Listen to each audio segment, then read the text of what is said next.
In the world today, there are many types of people, and those various types of people have different types of opportunities. And those different types of opportunities come at them through their different types of, usually, people relationships, interpersonal responsibilities. When we're doing these types of audio casts, we're just reminding people of how they might possibly change their life. If they choose to change their life, then they're going to pursue different types of people in life.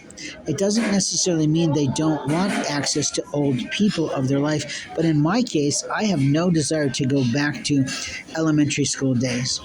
I didn't have that many friends in the new community my father moved us to, and frankly, my most important relationships came out of college and my business practice and my travels.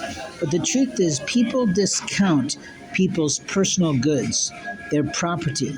And I might say to someone, these property items don't matter to me as much as a single person.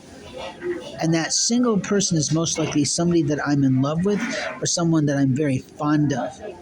But if I say that to you, it's not for you to monstrously monitor me or presume that you can take my personal property, because the Fourth Amendment of the United States Constitution says I have rights for me, to my personhood, my body, my being, my medical capabilities.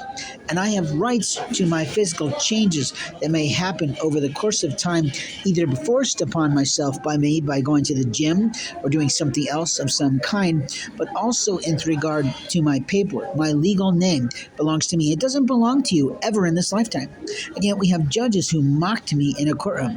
I gave them my legal name and they want to use my professional name. So that my professional name was tainted in the concept of looking people up, because we have nosy people in the world who want to look you up, look you over, and in some cases, it's logical. People want to make sure they're not going to be taken advantage of. But you know what? You never know what someone's like. The person who is the richest looking guy in a suit could be the most abusive to a woman. We learned that in Paxton Quigley's Armed and Dangerous. But the truth is, there's often people who don't understand other people. And they forget that property can be a physical location. It can be an automobile of some sort of station, but at the same time, it can be personal goods, things that we have purchased for ourselves in terms of our clothing that are all governed by manufacturing standards and promises from the brand that's in the endeavor. But the funniness of people is how they think that life is funny. And when they think that life is funny, you say, what did you do in your life, little man? Because you're living with your mommy. So don't mock the homeless. But the truth is, even homeless people have rights. But apparently there's a lot of children running around America who have forgotten how we got these rights. How do we get the rights we have? People marched.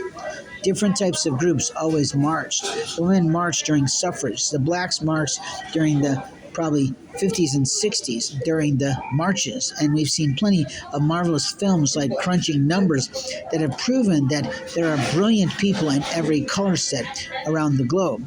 But in America, whites are losing ground. Because if we say something about how we feel about the experiences we're having with unneighborly blacks, then we have real problems, and we're called racist. Instead of we're seeing that people are walking around entitled to feel that they don't have to honor the human races.